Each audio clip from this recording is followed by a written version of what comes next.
Hey everybody, Michelle is here on this Saturday, and it looks like we're getting ready to get a nice storm come through. It's really beautiful to me. Um, but I remember when as a young girl, my mom didn't like a lot of storms and stuff, so she would make us all go to bed. You know, when a storm will come through and it gets dark as it is, but I find it beautiful myself. I love what nature does. It can be spectacular, at the same time dangerous as well. But um, I just kind of look at how everything is reacting, how the skies are dark. I mean, like I said, I think it's beautiful myself. But I know a lot of people get kind of used to get all kind of disturbed by it, like my mom. Let me show you. This is my old bedroom. It's all cleared out. Um, and so I'm just sitting here just contemplating and thinking. I just had my breakfast, some coffee this morning, uh, and just kind of thinking, contemplating, as I normally do. And I put out a series of posts about, how dog whistles have been used every election season. We have dog whistles because we all have extreme case of amnesia during election seasons, and we just have amnesia in general about major developments or major incidences or major events in our lives. We just go totally. I mean, it's like everything gets wiped out, and we go and we start starting over again and carrying on and acting like like we genuinely care about certain things and that we're going to really do something this time, and in most cases it doesn't happen. I was going to talk about advocacy for a minute. As I understand it, I told you, and I said that, um, I'm not going to be marching anywhere. Okay, I'm not going to be out in the streets marching anywhere. Okay, first of all, that's dangerous for me, dangerous for others, and all we have to do is look at what those efforts have done. We've lost a lot of political leaders because of that. They're being exposed and out in the open as they, when in their attempts to reach people.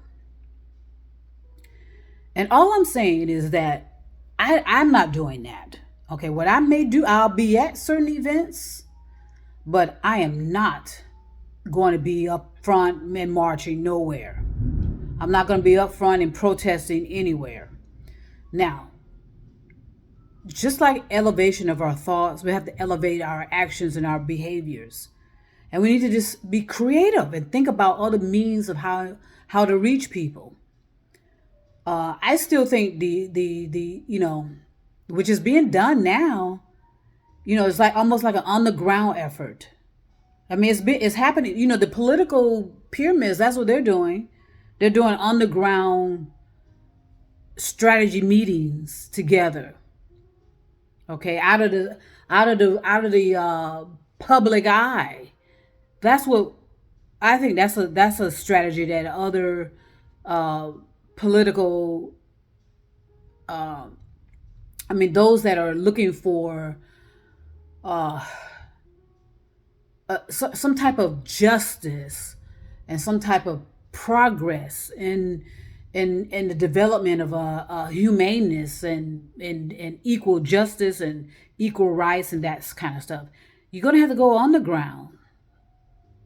Like I said, that's what the political elite are doing, literally. They have this underground movement going on out of the public eye, off of social media. And that's something to consider because that works. The underground. You remember Harriet Tubman. Everyone talks about her and talk about her leadership and this and that and the other.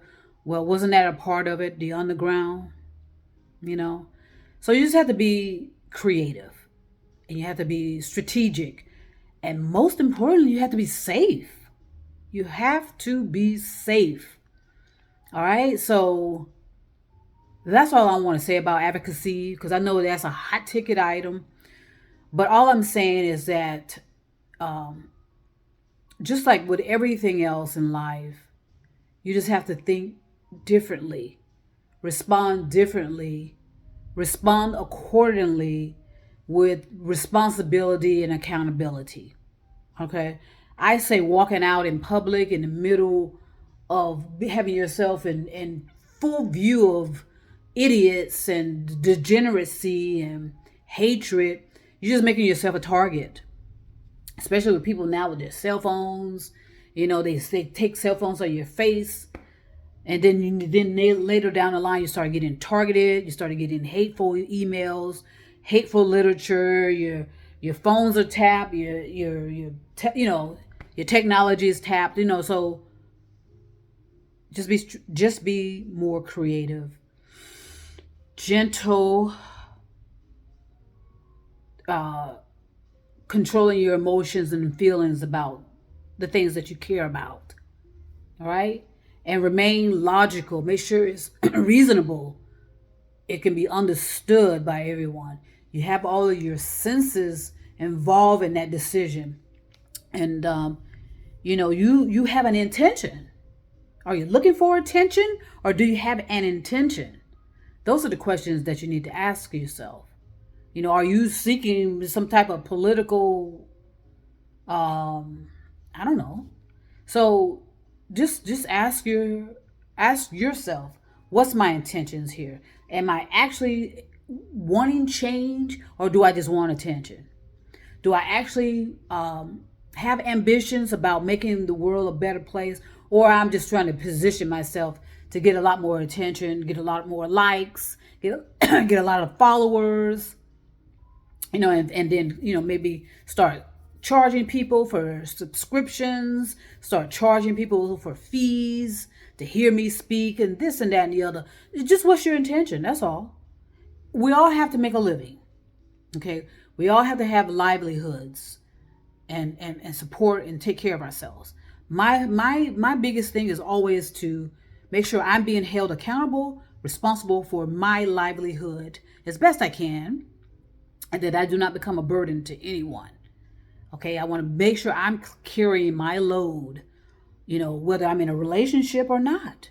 What am I, when I go into a relationship with someone, I'm not going to be burdening them and putting all the pressure on them to take care of us. No, it's going to be a joint effort. We're going to talk about it. We're going to, make plans and, have strategies and have this and that and the other, have a communication, have an understanding. Okay, and that's the same thing with anything else. It's a communication, an understanding. It's reasonable, it's rational, it's logical. It's not causing harm to anyone. It's not blaming anyone. Okay? So that's my theories and opinions on advocacy. Do the underground thing. The underground thing has worked. In Black culture, underground has worked. Don't we know this? So I know we are intentionally overwhelmed. That's an intentional thing. We have an encasement of negativity all over this planet. But as I said, love can get through there. Love can get through those barriers of encasement. And that's what it's all about anyway. Genuine love of people, and not targeting people for this and worrying about who's in someone's bedroom, or worrying about someone's genitals, or worrying about this and worrying about that, whether people are wearing makeup, whether people are wearing clothing, or whether people are, this and that and the other. Most of the people that are carrying on and blaming are those, like I said, those that are stuck in their self-righteousness.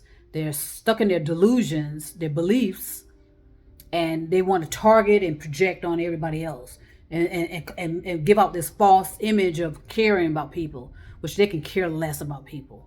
They want the followers, they want the likes, they want the attention.